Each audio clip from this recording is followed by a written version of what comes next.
why don't you tell a little bit about specifically your company and what type of employees you look for and how you go through that process? Sure.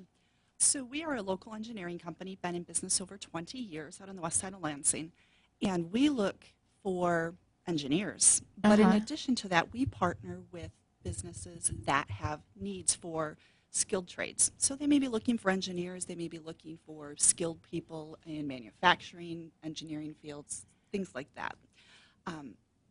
When someone reaches out to us as a candidate, they may look for employment within our group, but we have so many avenues where people can then reach out and be able to tap into resources that they weren't aware were there. So we have a plethora, literally, of clients that are looking for openings, and if we find that right person, we may reach out in the marketplace and say, hey, we've got a great person.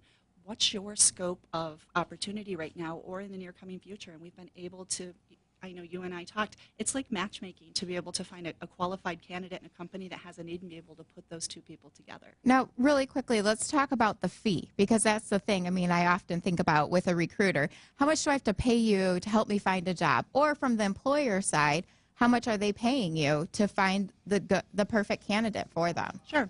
As a candidate, working with a recruiter is free, which is a great resource because you have nothing coming out of pocket. We're able to provide you with resources. We will talk to you about your resume, make sure that anything that might be a glaring oversight, sometimes those typos that are a word that aren't the word that belongs in the sentence are there. Right. We talk to them about making sure that they have a dedicated email space so that everything that is job related goes there and doesn't go into the generic email that might get lost. So it's really a unique perspective that we're able to provide to them that a lot of times that aha light bulb goes on and they're like, I never would have thought of that. So candidate pays no fee whatsoever. To the client, there is a fee. It can vary depending on the position, the amount of pay, benefits, and that sort of thing. And we're always willing to have that conversation with somebody and find out what their needs are and how we can best serve them. So you work with small and large businesses then? Absolutely. Philip, now do you ever, does MSU team up with recruiters and things like that for students? Well, that's the whole purpose of what we do, is to try to interface between the employer and the student. We do a lot of the background work from when they come in the university as freshmen, but the last step is the acting on the intentions and trying to match them with employers. So we work with a lot of employers, a wide spectrum of employers. We don't usually work with third-party providers pretty much if the student would need to engage in those, and we've had some students in the last 5 years because of the economic situation. If they've left and they haven't had jobs, use those. But we usually try to provide those services as long as they're with the university or they're recent alumni. Mm-hmm.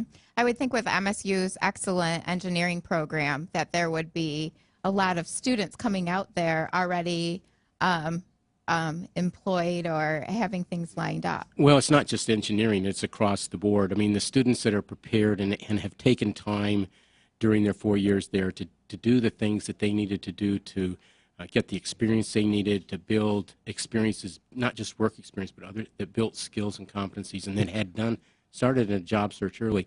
But a lot of our students that are really good aren't even going on the job market in the normal sense in their senior year. They've already had offers from out of their internships or co-ops or their other summer work experiences.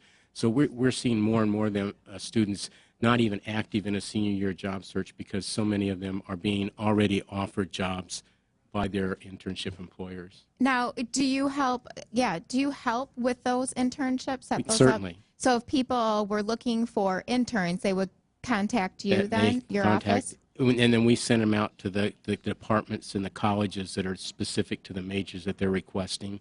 Okay, and so really quickly, that's MSU Career Services that they would be. It's Career Services Network at Michigan State University. Okay, maybe we can make sure that's up on the website later. Tony, now back to you with recruiting. One of the things you and I briefly talked about was like where do you find these candidates? What would you say are the popular sites right now? I know a lot of people talk about having their resume up on LinkedIn or Monster.com, like all those kind of places. Like where do you find these people? Where should, if I was looking for a job, where should I put my resume today? Today, I would say job boards are going to be a great way. Make sure you have an active, updated LinkedIn profile.